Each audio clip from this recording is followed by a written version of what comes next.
Okay, here I go. Part two. There might be a part three, you guys. I'm sure there will be. There's a lot to say about this situation. Oh my. It's hard.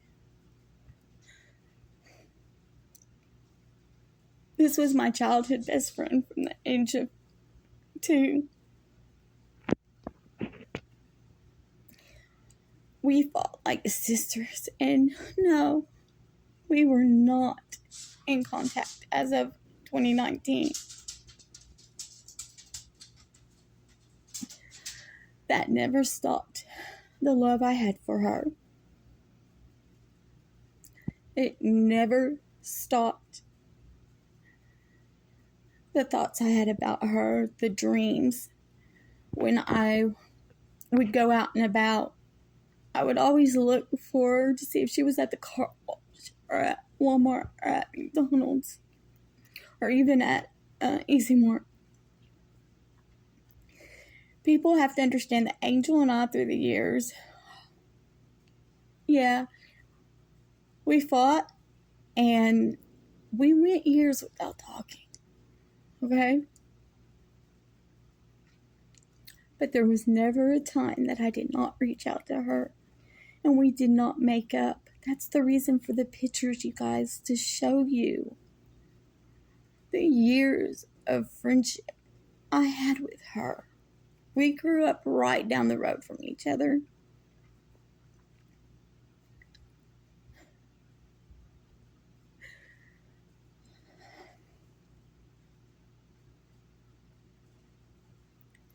We were there for each other, okay? And I know I'm criticized. I know I'm judged for this situation. But you know what? I don't care anymore. Because I know the true friendship that I carried with her. Okay, here we go. Let me try to get into this.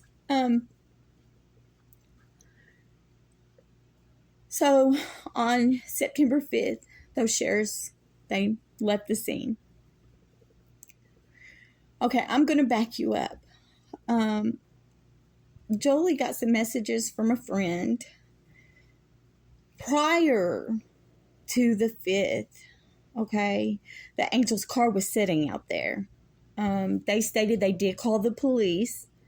I am going to let you know that there was no police report. There was nothing stated in the Pulse about this first-time car report, okay? This person did tell Jolie that she called the sheriffs, and they had stated to her that they knew that car was out there and that supposedly they had cameras up and they were watching it for when she came back. Okay, so this is prior to the 5th when that couple finally called in. And I'm assuming it was because of that second call and the fact that those people were visitors that they went out there. But as y'all can see, no protocol was initiated. Okay? Game and Fish was not called. The feds were not called. Local volunteer fire was not called. Okay?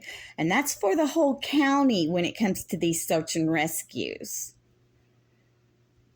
Even National Guard, from my understanding, is called in to do flights over the area.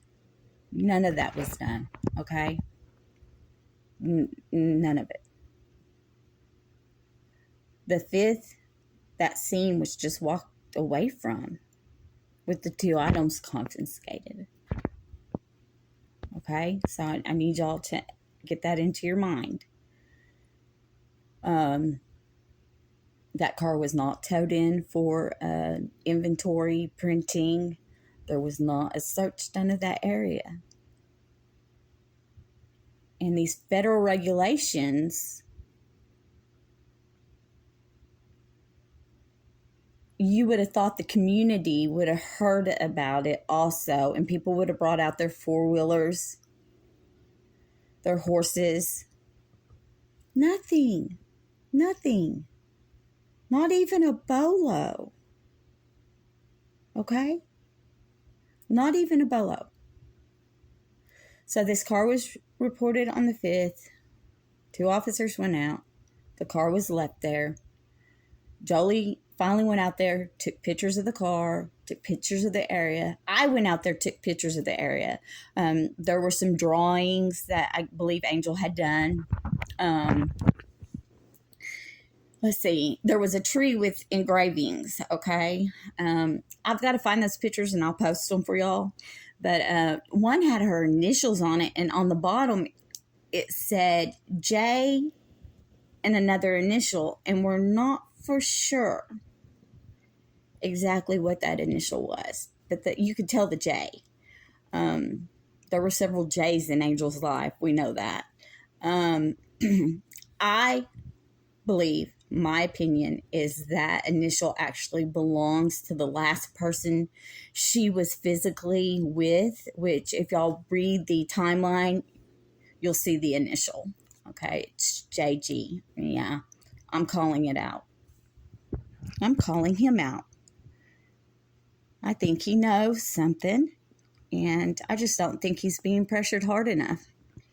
I know other people that have been confronted about doing these lie detector tests, and yeah, they've gotten lawyers and they've refused to do them because I think they're the wrong people you're looking at. I'll have the timeline, you know. I personally gave it to you with Jolie one day. Okay. Another question I have is, why is city handling this situation and not county when the car was on federal land, county area? You say, oh, it's all because of her driver's license and her last known address. I call you on that. I call you on a lot of things, you guys. Okay? I don't want to criticize, and I want to hope and pray that y'all are still really taking this situation serious. I have no animosity, okay? I just have love for a friend that we have no idea where she is, okay? So, I have a few questions, okay? Jolie finally went in after permission from the family to place a missing persons report. Missing persons report was placed. Now then, Jolie and I were needing a copy of that because there was some podcasters that were wanting to do the story. But they wouldn't give it to us because it's considered an open case. Once again, we're not family, so we're not capable of getting those reports. That's why I'm kind of, this is a cry out. This is a cry out for someone out there to help us here. Get some media in here. Some kind of attention drawn to this situation to where all I want is a proper search. All I want is all boots on the ground. She deserves that. She's a human being. Just like any of these Datelines or crime shows that you see on TV, you see where they're out there searching for these people. This is no joke. This is a human life. And we're going on 2 years, everyone. Yeah, this is going to be a 3-part. Because I have a lot of questions to ask and to just get out there in the open to everyone, okay? So I'm going to let you go, and I'll be right back.